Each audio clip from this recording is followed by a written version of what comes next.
S'il est dans l'histoire des peuples des êtres d'exception, porteurs d'une parole-esprit, animés par quelques dieux et Manitouve, Joséphine Bacon est issue d'un tel héritage. C'est en 2009 que les éditions Mémoire d'Encrier publient son premier recueil Bâton à message, Chessé Noistakena, alors qu'elle approche doucement de la soixantaine, avec le sourire d'une lignée ancestrale qui l'observe avec émotion. Bâton à message projette illico Joséphine Bacon aux quatre coins de la terre. Des centaines d'entrevues s'accumulent comme des racontars émanant d'une tradition éprouvée trouvant enfin son interprète. Elle est avant tout une voix unique en Nord-Amérique. Bébite demeure l'héritière d'un esprit témoin et d'un milieu géographique qui ne pourront plus se reproduire parce qu'elle a échappé à l'assimilation phonétique et au langage corporel dominant. Quelque part, au fond des bois, en plein Nutchumut, une petite fille est passée et les arbres, les rivières lui ont appris à en faire lecture.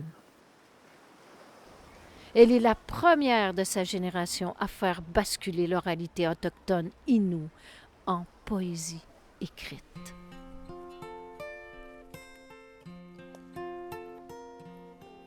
Le bébé, ouais. Ouais. T'es une nouvelle grand-mère. Mais non, je suis la troisième fois grand-mère. Je suis une troisième. Donc, t'es une troisième nouvelle. Oui, troisième nouvelle. Mais c'était quand on est. Parce que c'était la mort de ma soeur Patricia. Je suis allée à Pessamit. Mais là, tu te rends compte, on est une grosse famille. Tu vois, parce que ma mère, c'était une Bacon. Oui. Et mon père aussi. Ah oui? Tu vois? Donc, les premières courmises que la petite Awenis a vues, là, ça a été du côté de ma mère, puis le lendemain, ça a été du côté de mon père. Puis là, il y en avait de la circulation. Quand on tourne Bacon à l'envers, ça fait combat. Hein? Non, on restait chez une de mes cousines. On a vraiment été comme ici, bien accueillis. bien accueillis.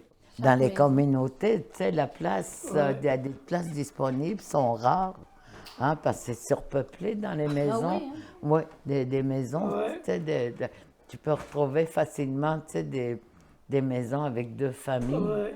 tu vois, mais plus tu gardes tes Ouais, vieux, exactement. on garde encore nos vieux à Pessamit. Ben oui. Ben oui, oui, mais ils ont construit une maison de vieux.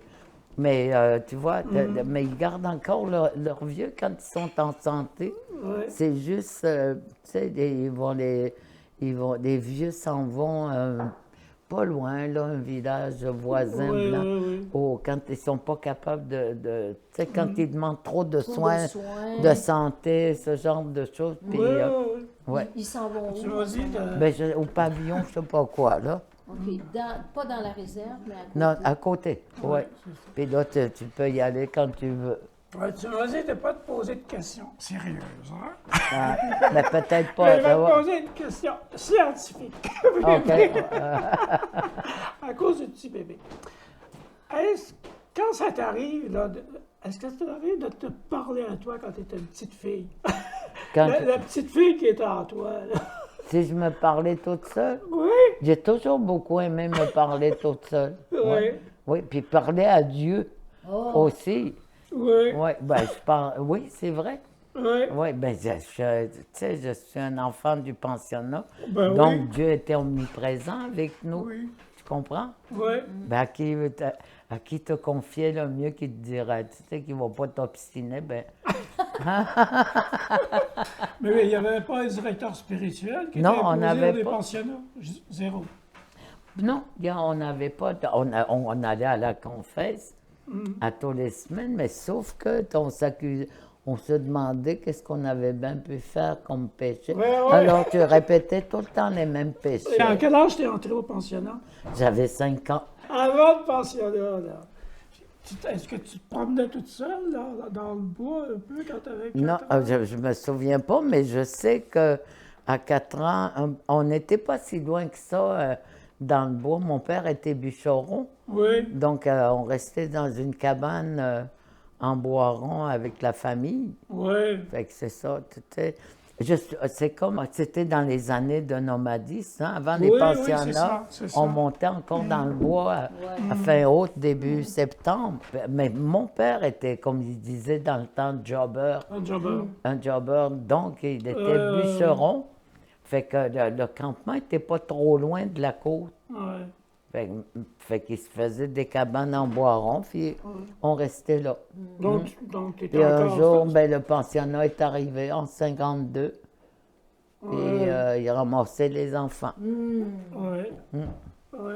Parce qu'il y en a beaucoup encore qui étaient dans le Nautilus, dans Oui. l'intérieur des terres, loin, là. Là, ils ne pouvaient pas aller les chercher jusque-là. Ouais.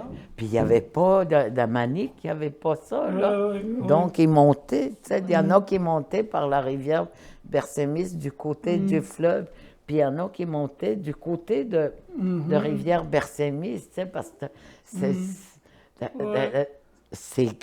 Nautilus, c'est un pays en soi. Oui.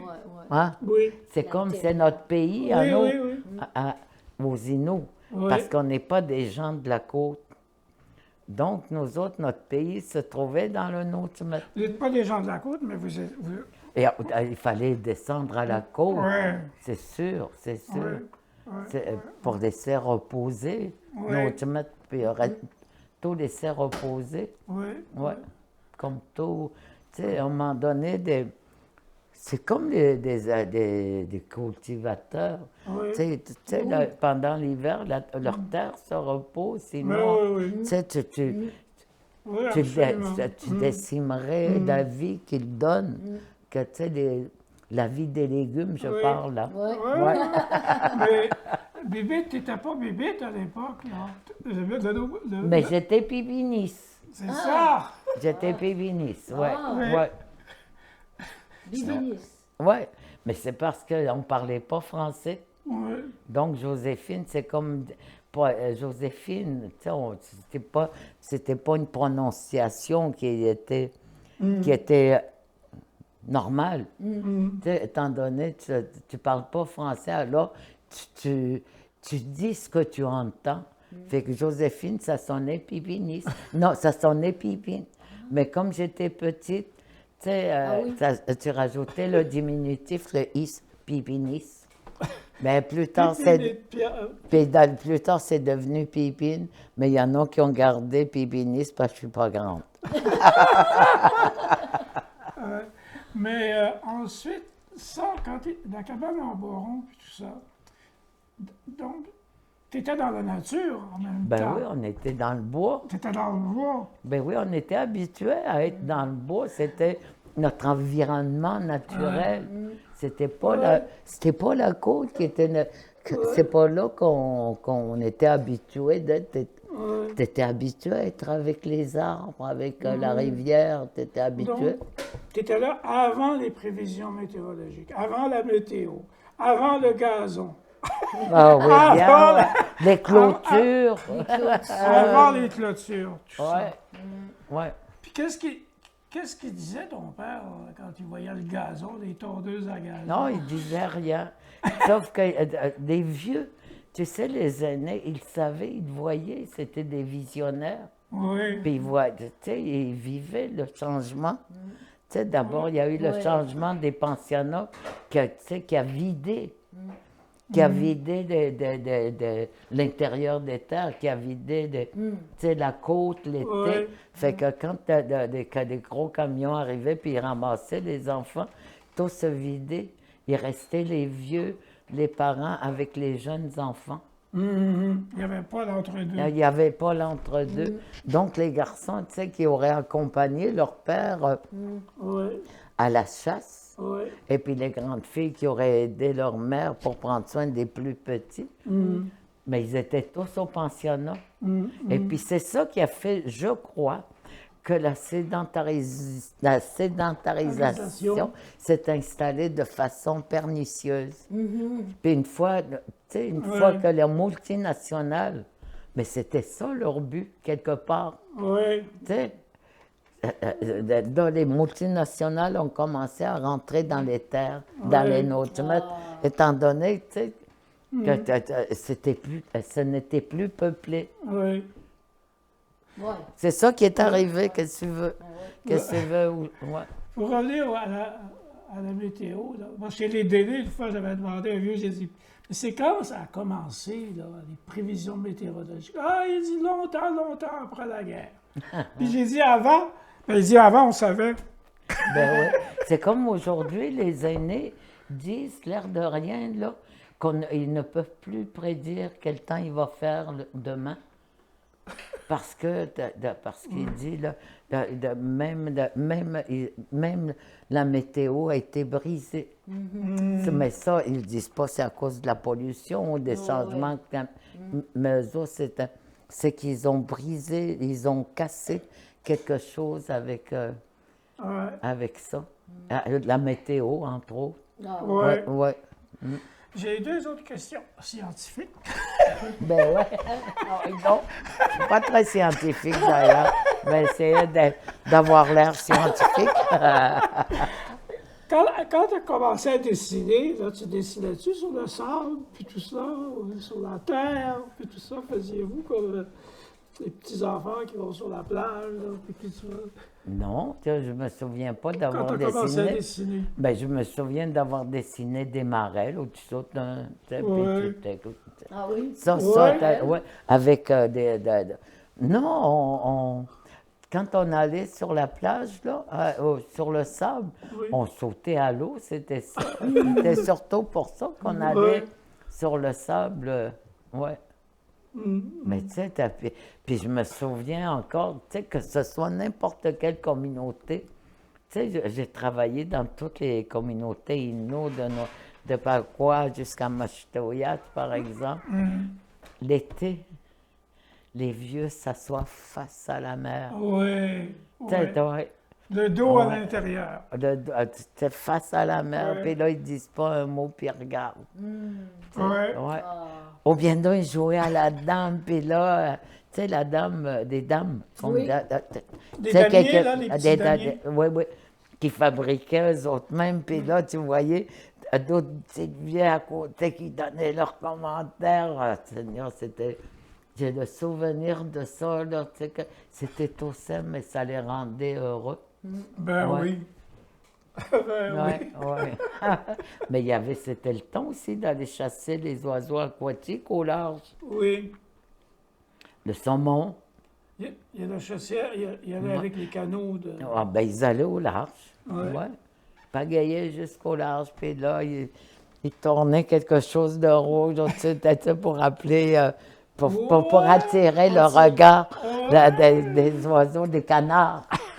Tu sais, puis donc, à ça, bon.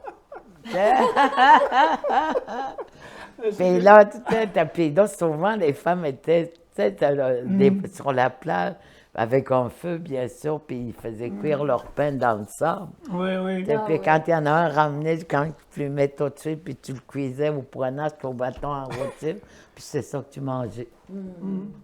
Mais avant les jobbers, là, ton grand-père, puis tout ça, là, à Mais ce j'ai moment- pas connu mon grand-père, du côté ni de mon père, ni de ma mère. Oui. Tu vois, mon grand-père, Étoile, du côté de ma mère, c'était... lui, il est venu à Pessamit, tu sais, à pied, par exemple, pour s'installer à Pessamit. Tandis que du côté de mon père, je pense, il y avait de métissage qui s'étaient déjà Oui, qui était installés. déjà installé. Oui, c'est ça, parce qu'il y avait des... Oui, je pense que le métissage du côté de mon père était déjà bacons, là. les bacons. Parce que mon père, il était plutôt parent avec les rocs, les bacons, tu sais, les rocs. Tandis que ma mère, c'était des picotlegan, tu sais, c'était encore ceux qui fréquentaient le Nautilus, c'était comme ça. Donc, ouais. Mais l'époque où il partait vraiment, justement, là, de la mer l'été pour monter à l'intérieur, là. Quand on était dans le bois, là, quand ils mangeaient, là, on mangeait, il y avait une nappe. Ah ouais, Dans la tente. dans la tente, Ouais, ouais. ouais. Mais souvent aussi, tu vois, tu avais ta tante prospecteur qui était grande pour héberger tout le monde, mais tu en avais un autre à côté pour cuisiner. Oui, il laissait aussi. Ouais, ouais. Moi, je pense que c'est ça l'origine des cuisines d'été dans des maisons canadiennes. Ouais. Ça a été pris des. Ah ouais. Ah oui, ça a été emprunté, là. Ouais. Parce que ça n'existait pas en France, des trucs comme ça. Ben oui, Cuisine ça d'hiver, prenait. cuisine d'été. Oui. Ça faisait 2 temps. Oui, puis ça faisait comme. Mais mettons, tu étais comme plusieurs groupes. Mettons, tu étais 2, 3 groupes dans le même campement. Ben, tout le monde cuisinait. Tu avais un endroit où aller cuisiner. Puis il y avait des choses qu'il fallait. Tu sais, quand tu partais d'une tente, tu sais, pour offrir, par exemple, pour offrir de la truite grise, pour aller le porter à l'autre groupe, là, il fallait qu'il soit recouvert. Tu sais, il ne fallait pas qu'il soit tout nu, là. Tu sais, puis tu allais le porter. Puis des arêtes, tout ça, là, il fallait qu'il retourne au lac. Tu sais, il fallait qu'il retourne au lac pour être sûr qu'il reviendrait te nourrir. Tu sais. Il y avait toutes sortes de petits rituels, là, l'air de rien, là, que je remarquais qu'il faisait. C'était comme les cris, tu sais, c'est comme accroché dans les têtes des crânes de wabouche, là, de lièvre, que tu t'entoures des troncs d'arbres. Tu sais, c'est comme s'il avait un collier de crâne de lièvre. Tu sais, t'en vois beaucoup. Chez les cris, on en voit encore beaucoup. Oui. Tandis que chez les Inuits, des fois, il faut aller loin. Mais justement, j'ai rencontré un monsieur hier qui a travaillé pour les parcs, qui a connu beaucoup d'Inuits tout au long de son travail. Puis apparemment, il y a un lac d'étézine au Taquan, par là, dans les terres de Natashquan, au Tchum. Ils ont fait un croix avec une épinette, là. Puis des femmes laissaient leur chapelet sur, tu sais, quand ils descendaient à la côte. Parce que les missionnaires donnaient 2 chapelets, un pour, tu sais. C'est comme. Oui, c'est un rituel catholique, mais il y en avait plein de rituels, tu vois, tu sais, comme, tu sais, il y avait des pierres aussi dans le bois, tu sais, qui étaient très importants. Puis ils disaient qu'à chaque année, ils avançaient. Parce que pour les Inuits, ils disent que les pierres marchent. Ouais. Donc, tu sais, puis là, ils s'arrêtaient là, puis ce qu'il raconte, il dit, il aime tellement ça, le tabac, il aime fumer. Fait qu'il lui laissait du tabac. Puis là, il s'arrêtait, tu sais, il lui demandait, tu sais, de surveiller, de protéger leur déplacement jusqu'à temps qu'ils arrivent, tu sais, à leur terre, tu sais, là où ils chassent. Là, ils installent finalement un campement où ils allaient rester longtemps, puis c'est à partir de ce campement-là que les hommes partaient pour aller chasser le gros gibier. Ça, c'était les campements d'hiver. C'était le campement. Mais quand tu pars de la côte, c'est pour atteindre ton campement d'hiver. Est-ce qu'il changeait des fois? Est-ce que c'est en chemin tout à coup? Mais non, tout le long que tu montais dans l'intérieur des terres, tu sais, il restait une semaine là, une autre semaine, puis tu arrivais à ta terre où ton groupe allait chasser. Tu sais, mettons, autour. Fait que le campement, on les appelait ça des campements permanents. C'est là où tu es resté, mais tu arrivais tard, là. J'oublie, est-ce qu'il y a un lac qui s'appelle Atikonak ou quelque chose? Atikonak. En haut, là, dans les terres. Ah ben, il y en a tellement de lacs, il y en a tellement. Ouais, tellement, là. Mais de là, quand tu étais rendu complètement en haut, un peu sur le plateau, là. Mais c'est de quel plateau tu parles? Ceux de Paguan, de la Romaine? Ils avaient tous des endroits, tu sais. Puis c'est une fois rendu à leur campement d'hiver permanent, je dirais, que c'est là que ça circulait beaucoup. Puis tu rencontrais des Atikamekw, des cris se rencontraient. Donc, il y avait des rencontres parce qu'ils amoureuses. marchaient, parce que tu marches, tu Il y a marches. aussi du monde qui tombait amoureux dans Ben, ça? c'est possible. Tu sais que ça, c'est quand on descendait à la côte. Parce qu'il y avait des rassemblements, des endroits sacrés où il y avait des grands rassemblements. Tu sais, ben, le premier groupe qu'il y avait, ben, ils montaient un chapeau de moine. Tu sais, chapeau de moine qui est une tente longue, tu sais, avec 2 sorties, puis peut-être 3 foyers. Mais c'est là, tu sais, tout le monde t'attendait jusqu'à le dernier groupe arrive. Puis là, qu'est-ce que tu crois que c'était la fête? Parce que tout le monde ramenait, tu sais, la graisse de caribou, du Newaken, tu sais, ta plus belle part de viande séchée au frais si tu l'avais tué avant de descendre. Fait que là, c'était la fête, les vieux prenaient leur tambour. Puis là, ils prenaient leur tambour, puis ils se mettaient, puis là, tu sais, puis là, les premiers à danser, c'était les vieux. Après ça, les vieilles venaient les rejoindre, tu sais. Et puis après ça, ben, c'était les chasseurs adultes mariés avec des enfants. Les femmes venaient les rejoindre. Après ça, c'était les jeunes hommes chasseurs qui dansaient, puis les jeunes filles qui n'étaient pas mariées, qui allaient se placer derrière de l'homme, qui était du chasseur qui leur plaisait. Mais si quelqu'un dans le groupe avait lorgné le même jeune homme, ben, il pouvait arriver dans la danse, puis sortir de la danse, puis elle à danser. Puis c'était comme un jeu de séduction. Et puis dans ces années-là, puis c'était le moment de montrer tes attributs, tu comprends? Mais pas tout nu, là, mais tu sais, tes formes un peu, des toutouches, comme dirait. Les toutouches? Les seins, tu sais. Portais pas de brassière dans ces années-là, tu sais, puis tu sais que tu étais capable de porter des enfants. Puis là, quand les glaces avaient fondu dans la rivière, mais c'était le temps de descendre à la côte. Peux-tu t'imaginer le nombre de canaux qui suivaient? Tu sais, c'était tous des groupes, mettons, des groupes de plétopis qui se ramassaient, puis d'autres groupes, tu sais, puis ils descendaient la rivière, puis tu avais un vieux en avant qui dirigeait, parce que lui, il était assez vieux pour bien connaître les dangers de la rivière du printemps. Mais c'était comme ça. Il regardait s'il y avait des cailloux et tout ça. Il connaissait la rivière. Oui, il connaissait. Ouais. S'il y avait quelqu'un un accident ou qui mourait en cours de route, là, il n'y avait pas des funérailles, mais il y avait... Ben non, ils savaient tous, si jamais il leur arrivait quelque chose, où ils aimeraient être enterrés. Mais c'était toujours dans des endroits où il y avait des chemins de portage pour quand on remontait dans le bois ou quand on descendait à la côte, tu sais, qu'on s'arrête puis qu'on lui laisse du tabac si c'était un gros fumeur.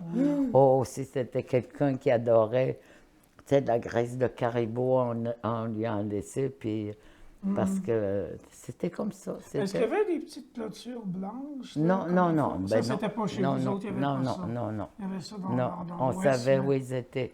Vous saviez. Parce que c'est là où il aimait. C'était bien important ce que tu voyais et ce que tu regardais, que tu aimais. L'autre, tu aimais t'arrêter pour te faire une tasse de thé, par exemple. Tu sais? C'était des choses comme ça, la mort. Puis la naissance? La naissance se faisait en marchant. Oui. Ouais. Tu sais, des femmes, ils montaient, tu sais, en vitesse un tipi, là, tu sais, juste assez, puis ils le couvraient de peau de caribou, ils faisaient un feu. Puis là, la femme rentrait, tu avais une vieille qui la suivait, l'enfant naissait, tu sais, puis on l'avait laissé reprendre un petit peu de force, on l'a mailloté, puis la femme reprenait la marche. C'est pour ça que j'avais écrit le fameux poème, là. Je n'ai pas des marches félines. Tu sais, j'ai le dos des femmes enceintes. Ouais. Des gens embarqués de celles qui ont partagé, de celles qui accouchent en marchant. Mais c'était comme ça. Au fond, Chacheteau, ta fille, c'est ce qu'elle vient de faire. Presque. Ouais. Elle a eu son bébé, puis tout de suite, le lendemain ou le surlendemain, vous êtes partis sur la route. Oui, peut-être que je l'ai écrit pour elle, ce poème. Oui. Elle est partie à Wennis. Elle avait 3 jours quand on est parti. Tu sais, à peine, puis là, elle était un peu inquiète. Mais je lui ai dit, on est des nomades. Elle a dit, oui, c'est vrai. Mais pour revenir là, à tout ce monde-là sur les plateaux qui redescendaient, puis tout ça, il y avait toute une géographie dans leur tête. Hein? Mais ils connaissaient non, tu mets par cœur. Tu sais, tu pourrais étendre une carte ici, puis ils savent tout. Ici, un chemin de portage, ici, il y a des rapides, ici, tu sais, puis ici, il y a telle personne qui a fait ça, il y a quelqu'un. Ils connaissent tout. Tout. Ils n'ont pas besoin d'avoir étudié les cartes pour savoir où se trouve. Oui. Avec des noms aussi. Ouais. Mais des fois, des noms sont en français aujourd'hui, des noms. Hein? Mais eux autres, ils savent. Ici, tu as Aïtoumamouté, Nagatuan. Eux autres, c'est pas un problème. Puis vous chantiez? On chantait quand c'était le temps. Les chants, c'était surtout des berceuses. Ouais. Parce qu'il y avait toujours des naissances. Donc, c'est des vrais chants, je te dirais. C'était des berceuses. Et puis, quand il y avait la famine, tu sais, le vieux qui prenait son tambour pour appeler Pabagassik, le maître du caribou. Tu vois, c'était ces chants-là. Tu sais, le chant était pour des berceuses, pour les maîtres des animaux et avec le tambour. Chaque mère avait sa berceuse. Des fois, tu disais à une mère que tu as aimé comment sonnait sa berceuse, tu disais, peux-tu te l'emprunter? Fait qu'elle reprenait. Mais c'est comme aussi, tu sais, le tambour, là. Tu sais, un jeune qui arrivait 3 fois au tambour, tu sais, il n'a pas nécessairement rêvé, tu sais, à son chant. Fait que c'est un vieux chasseur qui lui donnait son premier chant de tambour, sa première incantation, je dirais. Fait qu'après ça, il pouvait rêver à ses chants. Mais il faut être chasseur pour prendre le tambour. Tu sais, c'est pas un tambour là, que n'importe qui, même si tu l'avais rêvé 3 fois, mais si tu n'es pas chasseur, tu sais, de tambour ne te parlera pas. Et puis, tu n'auras pas tes visions. Des fois, je disais, des vieux, ils disaient, nous autres, là, de tambour, c'est comme pour vous autres, la télévision.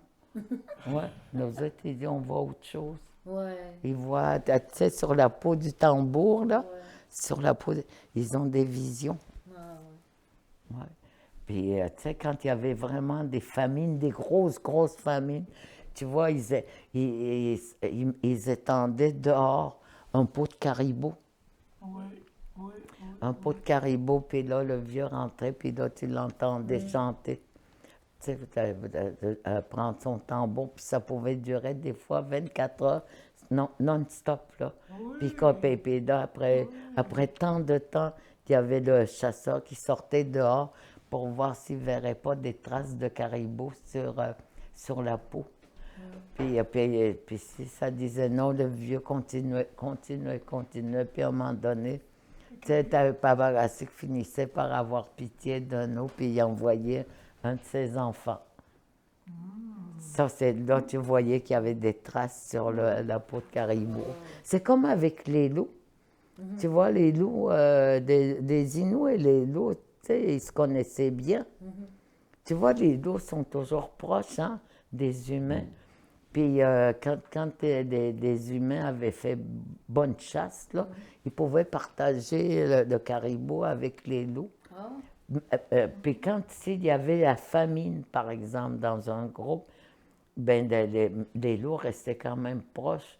Fait qu'ils lui laissaient un morceau de peau de caribou pour lui signifier que c'était la famine. Alors les loups s'éloignaient pour aller chasser ailleurs. Il y a un vieux qui me racontait, il y a même un jour, un loup, tu sais, qu'il savait qu'un groupe d'Inuits, là, tu sais, parce qu'ils avaient laissé, puis ils avaient tué un caribou pour son groupe, puis il était allé le porter, proche du campement. J'imagine. Ouais. Les animaux savaient, hein, quand ils se sentaient respectés dans ce qu'ils étaient, eux autres aussi. Oui, puis tu vois, puis dans les famines aussi, comment je te dirais ça, tu sais, des fois, ils étaient tu sais, tellement faibles, tu sais, de la famine, là, t'es faible, mais c'est la femme qui donnait le sein à son mari pour qu'il puisse continuer à marcher. Hum?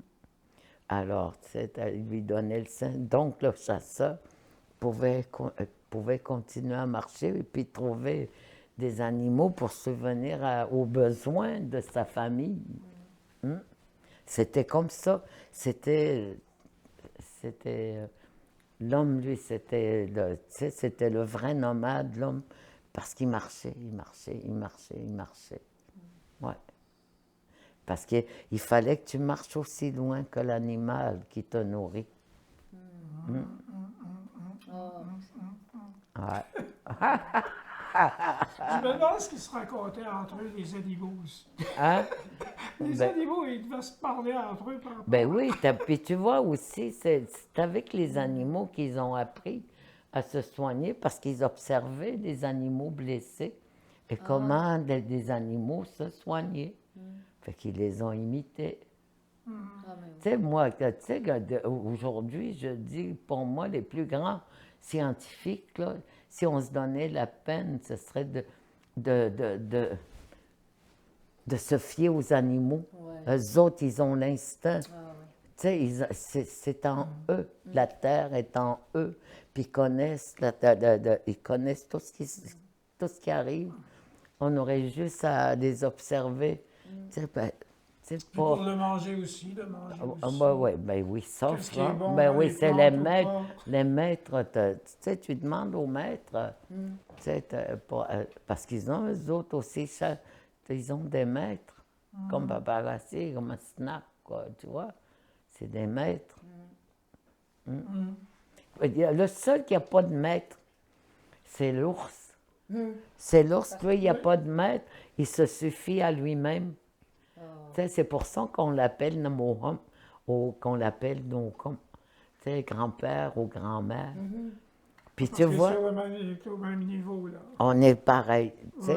Puis il se tient debout puis il comprend le langage humain aussi. Tu peux lui parler. Puis c'est ça, puis il arrivait en hiver, il dort, hein, l'ours. Oui. Puis des fois, tu sais, c'est pas parce que il y avait des famines, il y avait des fois que les animaux étaient trop loin, tu n'avais pas marché.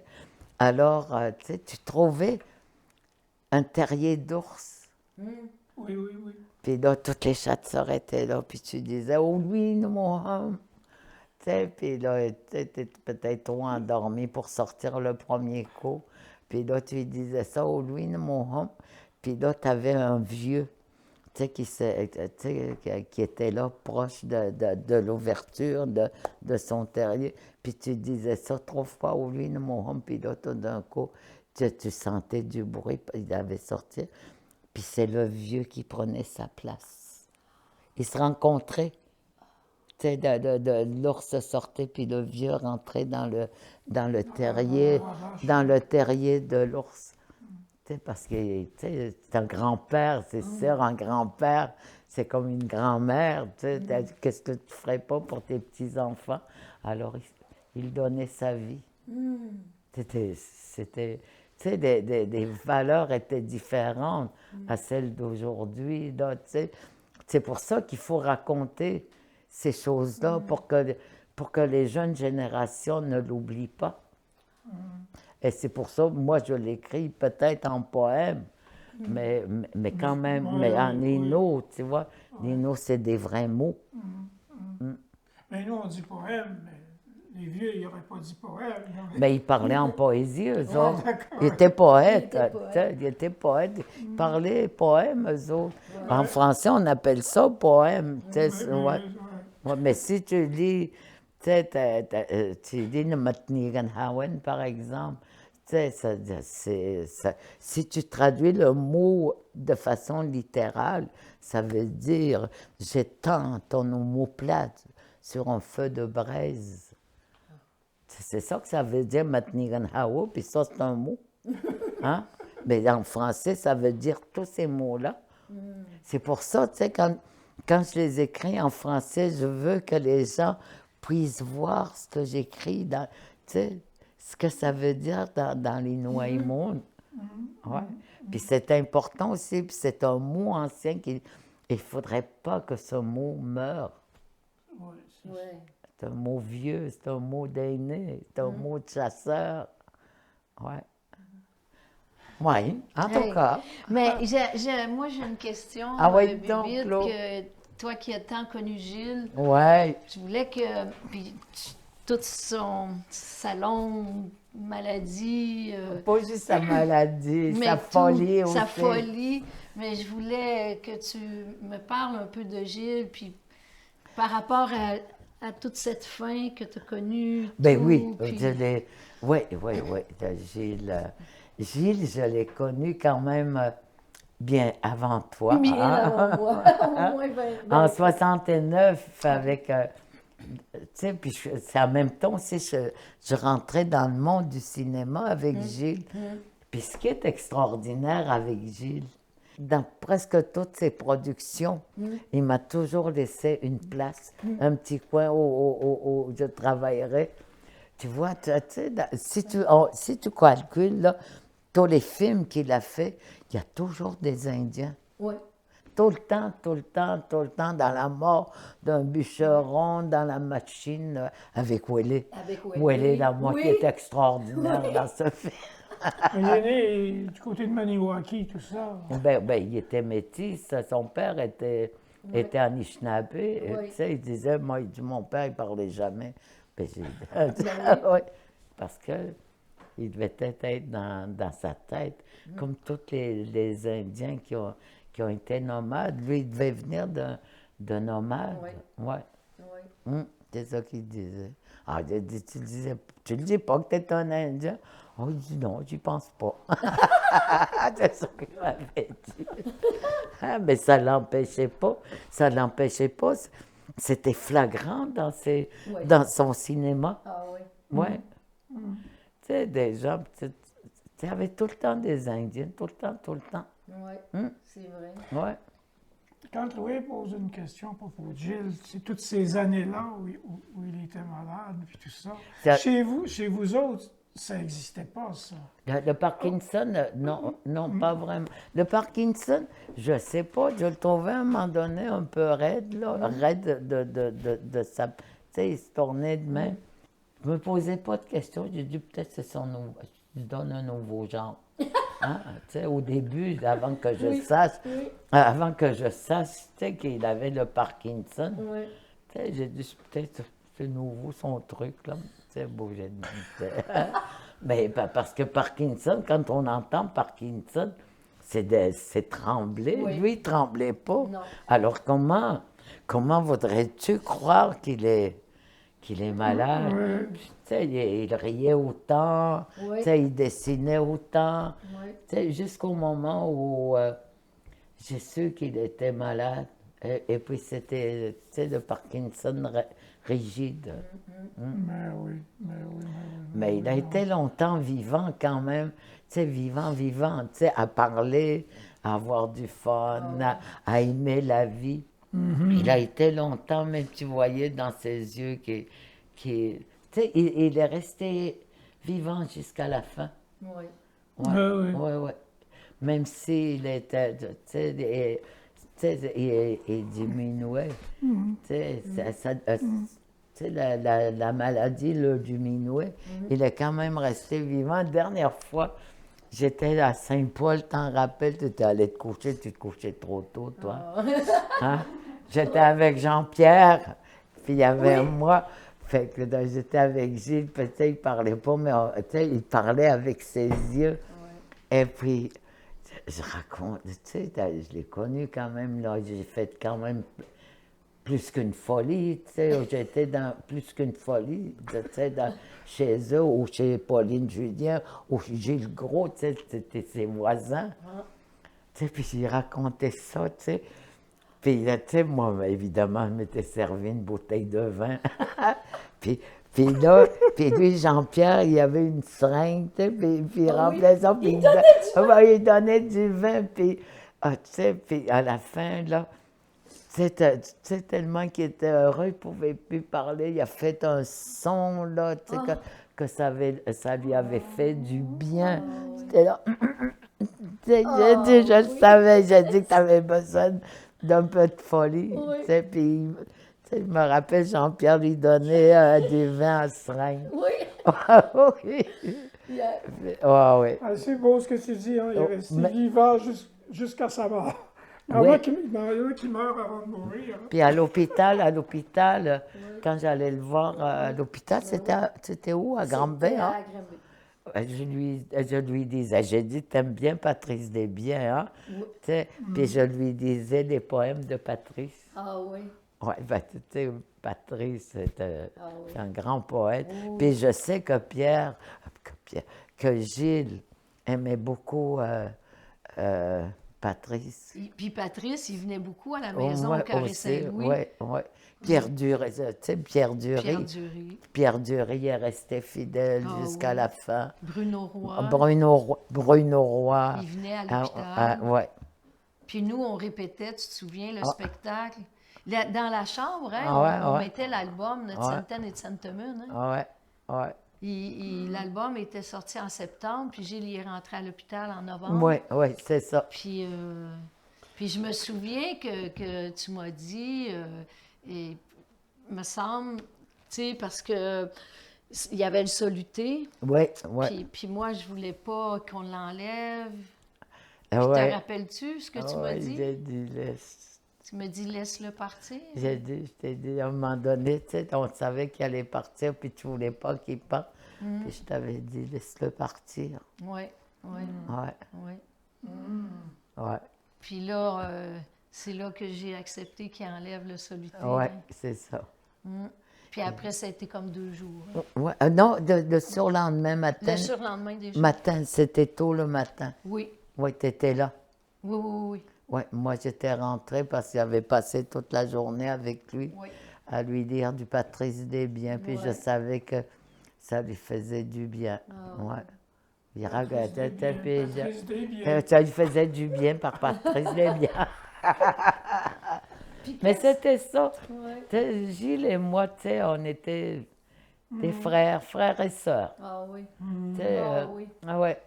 Une fois, je suis allée chez lui parce que c'était jamais barré chez vous, jamais. Tu pouvais rentrer, j'arrive, je monte en haut. Fait que j'ai dit, c'est Bibi. Il dit, OK. Il dit, sers-toi à boire. J'ai dit, as-tu du Coca-Cola? Il dit, ouais. Il dit, Bibi, il dit, tu m'inquiètes. Au lieu de dire, non, as-tu du vin? As-tu... oui. Il était là aussi pour Je pleure, tu pleures, tu sais. Je me rappelle encore, il était dans sa cuisine, puis il avait ses crayons de couleur qu'il caressait. Puis c'est là que j'ai su que... Il était encore bien, Je pleure, tu pleures. Mais je sentais qu'il savait qu'un jour, il ne pourrait plus dessiner, clouer, tu vois. C'est là que je suis retournée dans ma mémoire, tu sais, pour penser à Gilles, la façon que je l'avais connu, tu sais, avec Red, tu sais, Daniel, qui jouait le rôle de montagnier métis. Sa mère était montagnaise. Ah oui. C'est ça, puis c'est ça. Puis tu vois, quand ils sont allés à Mistassini, tu sais, c'était un petit budget, Red, finalement. Il n'a pas pu m'amener. Puis c'est pour ça qu'il a dit à Daniel, tu sais, il dit, prononce tous les noms de places que tu penses qui sont dans une langue indienne. Puis il a dit, à Montréal, Bibi va tout nous arranger ça. Puis c'est ça, what happened to Sina. C'est Gilles Card qui l'a inspiré, qui m'a donné l'inspiration des toponymes.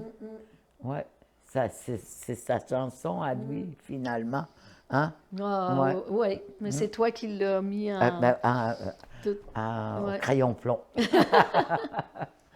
Mais par rapport à, tu sais, moi j'ai été très marquée, tu sais, Gilles, la maladie, puis qui a laissé... par sa souffrance, une sorte de, je sais pas, de chemin, tu sais, toutes les danses, les gens qui aident, les gens qui sont aidés. Gilles, toi, tu l'as tellement aidé, tu l'as porté, Ben tu moi, l'as... je l'ai aidé par... en étant juste avec lui, à côté, assis, ça lui suffisait. Tu sais, il savait qu'il y avait à côté de lui des gens tu sais, qui en prenaient soin, Oui, oui, tu oui. vois. Oui. Tu sais, puis moi, j'étais là. Ça a été ma façon de l'aider, c'est par la présence. Oui. Juste d'être là. Oui. Il n'était pas tout seul. Il continuait à voir les gens qu'il avait côtoyés quand même pendant plusieurs années. Comme Oui. je te dis, Pierre Dury, Ah oui. Desbiens, tu sais, Bruno. Tu sais, il y en avait tellement. Tu sais. Puis, c'est Mais ça. Vivi, quand on dit souffrance, là, pour les vieux dont tu parlais tantôt, là, c'est tous les vieux, là, c'était quoi l'équivalent du mot souffrance? Est-ce qu'il y avait que... Ben, en tout cas, si je regarde les vieux nomades, là, Oui. Hmm. Il y avait, il n'y avait pas il y avait pas ça. il y avait pas de souffrance. Ils Ouais. ils se laissaient souffrir et ils se plaignaient pas, en tout cas. Non. C'est Comme ça. Gilles, d'ailleurs, il se Non, plaignait il se jamais. plaignait pas. C'est juste, tu sais, des fois, quand on le soulevait pour lui faire sa marche, là, qui était très important, Ah oui. tu sais, c'est des os, hein, c'est tes vieux os qui te font mal. C'est ta squelette qui est plus mal, qui a la douleur. Oui. Ah, mais une fois debout, puis qui marchait, il était heureux. Oh, Oui. Oui. Parce que tu continues, tu sais, quelqu'un qui t'aide à marcher, tu continues à vivre. absolument. Tu sais, t'es pas là assis sur une chaise Ouais. roulante, puis on te laisse dans un coin face à une fenêtre. Mais non, Gilles, lui, c'était, des aidants qu'il avait, là. Il lui préparait des bons repas, tu sais, Des huîtres. des huîtres qu'on l'aidait à... Tu sais, il continuait. Tu sais, il n'a pas changé de vie, c'est juste la maladie qui a fait que... Tu sais, il fallait l'aider, puis ça, ça, c'est des aidants, tu sais, qui aiment les gens. Oui, oui. Tu sais, vont faire ça. Ils vont pas juste, comme je dis, installer quelqu'un au devant la télévision, au devant. On savait, des aidants, ils savaient qu'il aimait les nouvelles. Bon, tu sais, le soir des nouvelles, ben là, on l'installait devant la télé, tu sais, pour qu'ils sachent qu'est-ce qui se passe en ce bas monde. Après, après ça, on laisse, Jean-Pierre, la personne, l'installait dans son lit. Puis, tu sais, on lui massait les jambes, les pieds. Puis là, on le bordait. Puis là, c'était l'heure de dormir. Il y a quelque chose qu'on a perdu, hein, c'est que C'est ça. les vieux qui ont dépecé dans une vie humaine, combien de caribous? Ah, ça, non. Donc, ils connaissent Tu tous les peux ossements. rien apprendre. On peut pas se dire qu'on devient sage. On peut pas dire qu'on devient intelligent si tu n'as pas côtoyé un aîné. Et si tu n'as pas donné quelque chose, un enseignement. Mais Gilles, il l'a fait. Il l'a fait. Moi, il m'a donné beaucoup aussi. Tu sais, l'air de rien, là. Tu sais, juste être assis à côté de lui. Puis les vieux, comme il y a un poème que j'écris, tu sais, anciennement, là, dans le temps du nomadisme, tu vois, tu portais tes grands-parents sur le dos, sur le dos. Pour traverser les ruisseaux aussi. Pour tout, parce qu'ils ne pouvaient plus marcher, ou tu les tirais au traîneau, tu les portais, tu sais, au lieu de partager, mais c'est tes grands-parents que tu portais sur le dos. Puis ça s'est changé, comme, tu sais, souvent, puis ça aurait été une honte de monter dans le nôtre, puis être sans un aîné, sans un vieux, tu sais. Le groupe, il aurait été remarqué, mais de façon, tu sais, péjorative. Ouais. Tu pouvais pas.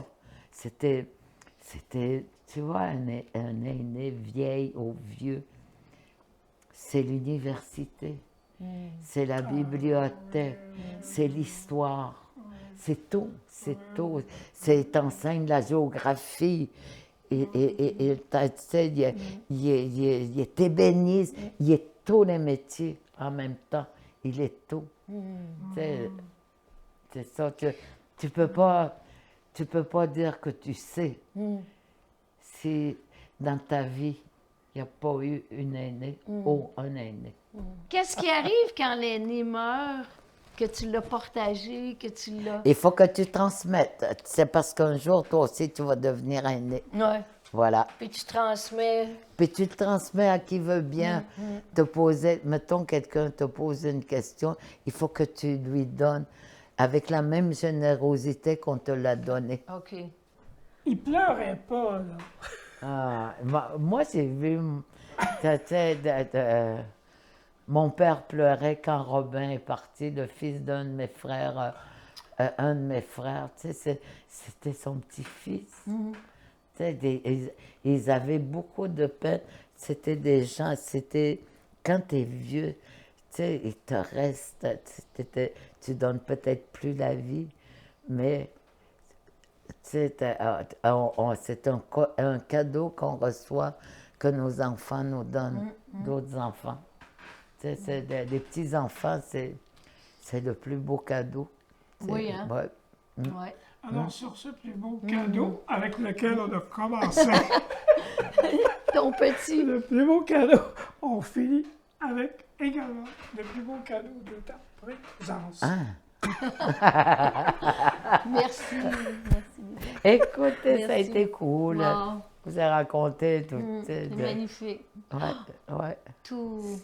Je vous ai transmis ce qu'on m'a transmis. Ah oui. C'est ça, Extraordinaire. c'est ça que Gilles aurait aimé. Ah oui. C'est ça que les aînés auraient aimé aussi. Puis c'est ça qu'on a besoin de savoir, qui nous permet De continuer. continuer. Avec Joséphine Bacon, une myriade d'écrivains autochtones a surgi ces dernières années, venant imprégner et transformer la littérature québécoise.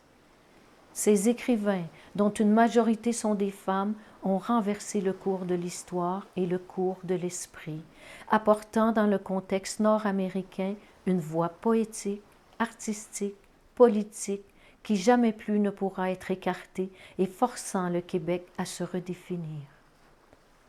Ils ont plusieurs cordes à leur arc et un rêve profond les insuffle, celui de conquérir le monde par la beauté, alors qu'ils sont les ressortissants et les survivants d'une mise en pensionnat visant à extraire de leur propre corps leur langue, leur langage, leur mémoire, leur esprit. Sitôt qu'ils s'exprimaient en sauvage, on leur brossait la langue avec du gros sel pour en extirper le génie qui les habite. Et voilà qu'ils sont devenus les créateurs d'un Québec qui porte lui-même une appellation autochtone. Gloire leur soit rendue, et que leurs paroles refondent ce pays qui, sans elles et sans eux, ne serait pas en existence.